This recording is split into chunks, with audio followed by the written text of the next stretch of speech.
Hello दोस्तों, एक बार फिर से आप सभी का स्वागत है हमारे चैनल में। और आज हम लोग डिस्कस करने जा रहे हैं टॉप 5 पेनी स्टॉक्स को, जो कि अंडर ₹100 होने वाली हैं।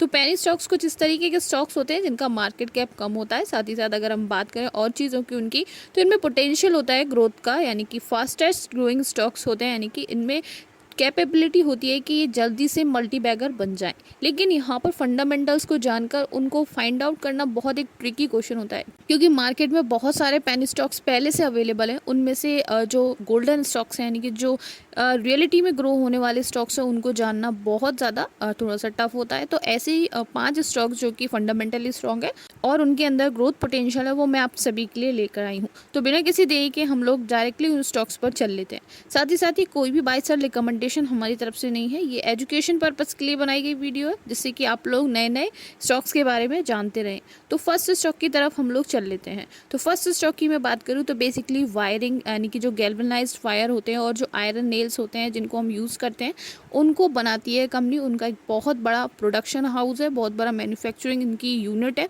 इस तरीके के जो नेल्स हो गए, आयरन नेल्स हो गए और वायर हो गए और स्क्रू वगैरह जो टूल्स में यूज़ होते हैं, स्क्रूज और जो हमारे इस तरीके के स्पेशलिटी प्रोडक्ट वगैरह हैं, वो कंपनी बनाती है। कंपनी का नाम है गीके वायर लिमिटेड। 94 रुपीज़ का स्टॉक है और एक दिन में 1.59% से नीचे आप इस स्टॉक को देख सकते हैं। पास्ट 6 मंथ की बात करूं तो 1.40% के रिटर्न पास्ट 6 मंथ में कंपनी ने अभी तक बना लिए हैं। और अगर बात करें ईयर टू डेट की, तो ईयर टू डेट के अंदर 1.29% के रिटर्न अभी तक कंपनी दे चुकी है। बाकी अगर हम मैक्सिमम की बात करें, मैक्सिमम यानी कि अभी तक कितना ऑल टाइम हाई इस कंपनी ने दिया है, तो आप देख सकते हैं अभी तक रिटर्न की बात करें 1153.33% के रिटर्न दे चुकी है कंपनी। और 6 मार्च 2020 को फर्स्ट जो है इसने स्टार्टिंग की थी। 7.50 रुपीज़ का स्टॉक था ये। और आप देख सकते हैं यहाँ पर प्रॉपर एक 2020 के अंदर रहा था। देन उसके बाद मैक्सिमम 89 पर आया था। और अगर पीक की बात करें तो पीक लगाया है इसने 9 फरवरी को 2024 में। बाकी आप देख सकते हैं तब से 21.54% डाउन पर स्टॉक देखने को मिल रहा है।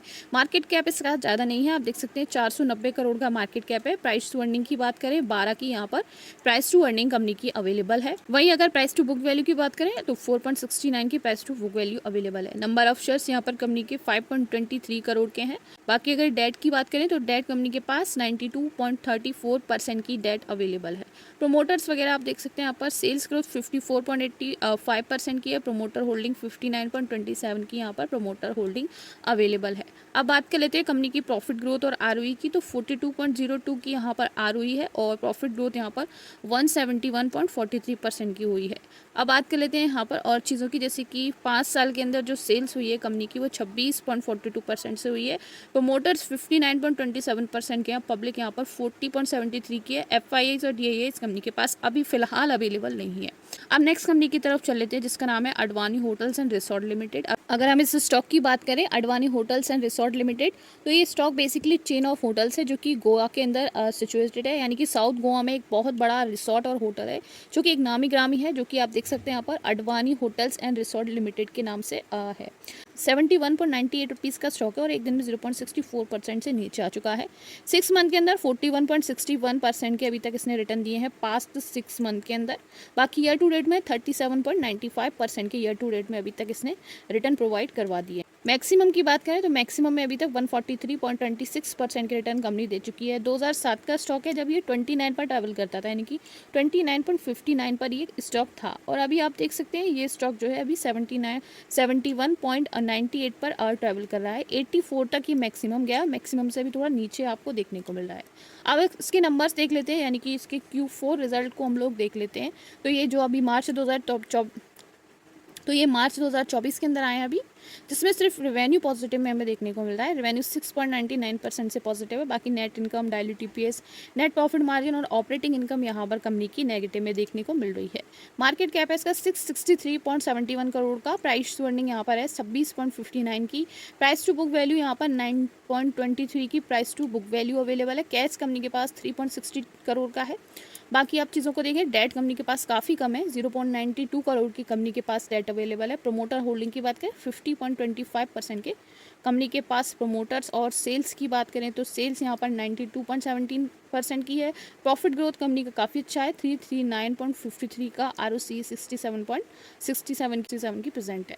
बाकी इन्वेस्टर्स में प्रमोटर 50% के हैं, FIS का थोड़ा बहुत स्टेक है यहाँ पर आप देख सकते हैं 0.21% का, पब्लिक का 49.49% का स्टेक है और DIS का यहाँ पर 0.05% का स्टेक अवेलेबल है। अब नेक्स्ट स्टॉक की तरफ चल लेते हैं जिसका नाम है Bansal roofing product limited. Basically ये कंपनी जो रूफटॉप पर हमारे टीन वगैरह टीन सेट्स लगते हैं उनका ये मार्केट में लीडर है और इसी का काम इसका मेन है। आप देख सकते हैं यहाँ पर जो प्लास्टिक के टीन आते हैं वो नहीं बल्कि जो हमारे मेटल के टीन्स आते हैं उनको ये कंपनी बनाती है, डिफरेंट डिफरेंट स्टाइल्स के, साथ ही साथ डिफरेंट डिफरेंट कलर्स के बनाती है और भी काम करती है। आप देख सकते हैं परफोरेटेड सीट्स बनाती है, डेक सीट्स बनाती है, ECO वेंटिलेटर्स बनाती है, UPVC सीट्स बनाती है और प्री इंजीनियरिंग बिल्डिंग्स बनाती है और रूफिंग एक्सेसरीज भी कंपनी बनाती है। तो बेसिकली इसका नाम है बंसल रूफिंग प्रोडक्ट। आप देख सकते हैं यहाँ पर Bansal roofing product limited, 83.15 rupees का स्टॉक है, आप देख रहे हैं यहाँ पर।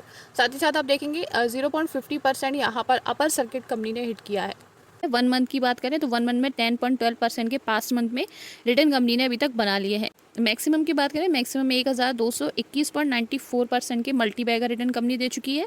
और अगर स्टार्टिंग की बात करें 2014 में स्टार्टिंग हुई थी, 6.29 रुपीज़ से यहाँ पर स्टार्टिंग हुई थी 18 जुलाई 2014 को और उसके बाद यहाँ पर इसने पीक लगाया था 106 रुपीज़ का, यहाँ पर 106-107 का यहाँ पर मैक्सिमम का पीक लगाया था।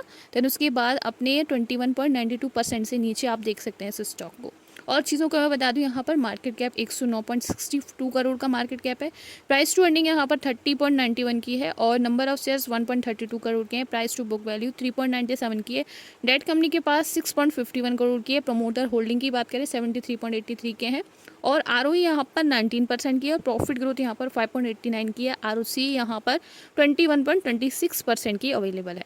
पिछले 5 साल की बात करें तो 23.44% की सेल्स में ग्रोथ हमें देखने को मिली है कंपनी में। और चीज़ों को देख लेते हैं, प्रमोटर्स 73% के, FIS की कंसंट्रेशन 0.09% की है, पब्लिक यहाँ पर 26% की अवेलेबल है।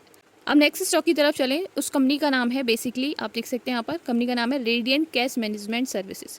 ये कंपनी जो है क्लाइंट्स के थ्रू और जो बिजनेस हैं उनके थ्रू कैश को मैनेज करने का काम करती है। आप देख सकते हैं collection and delivery of cash on behalf of client from the user, यानी कि इसका काम ऐसा है कि ये कैश का मैनेजमेंट करती है, कैश की डिलीवरी को करती है और साथ ही साथ बिजनेसेस के अंदर शॉर्टेज ऑफ कैश आए, जो भी बिजनेसेस के अंदर कैश फ्लो होता है उसको देखती है और अगर कैश की कहीं पे भी रिक्वायरमेंट होती है उसका काम ये कंपनी करती है। बेसिकली क्लाइंट और जो बिजनेसेस हैं उनके बीच का मीडिएटर आप बोल सकते हैं इस कंपनी को।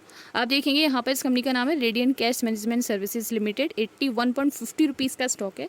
एक दिन में 1.60% से अपर सर्किट हिट किया है। पास्ट मंथ की बात करूँ तो 2.45% से यहाँ पर इसने जो है अभी तक रिटर्न बनाए हैं। काफ़ी कम रिटर्न है। 5 साल में भी इसने नेगेटिव में ही परफॉर्म किया है। 24.43% से पिछले 5 साल में नेगेटिव में परफॉर्म किया है। अगर रेवेन्यू की बात करें 10% से पॉजिटिव रहा है इस बार Q4 में, यानी कि Q4 रिजल्ट के अंदर। और net income, diluted EPS, net profit margin, operating income यहाँ पर नेगेटिव में हमें देखने को मिल रही है।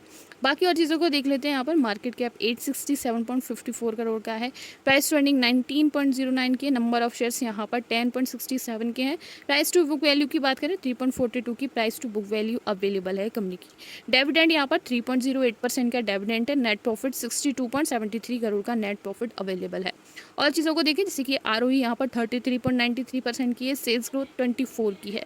पिछले 5 साल में 12.68% से यहाँ पर सेल्स रही है कंपनी की।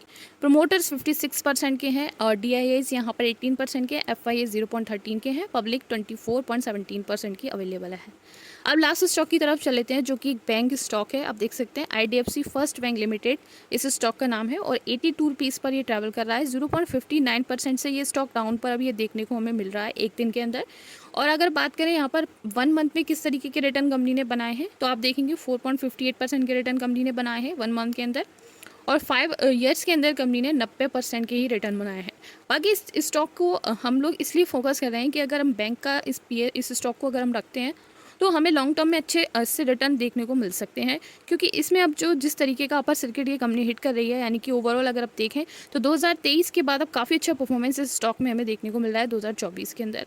तो आप इसको फोकस कर सकते हैं। यहाँ पर 16.83% के रिटर्न इसने अभी ऑल टाइम में बनाए हैं और अभी देख सकते हैं अपने मैक्सिमम जो पीक रहा है अभी तक का उससे यहाँ पर 13% डाउन पर स्टॉक चल रहा है और ये मैक्सिमम पीक भी इसने 2024 में ही लगाया है। आप देख सकते हैं यहाँ पर रेवेन्यू 47% से पॉजिटिव रहा है। Net income, value, DPS, net profit margin, ये सारी चीज़ें नेगेटिव में, और ऑपरेटिंग इनकम 282.54% से पॉजिटिव में रही है।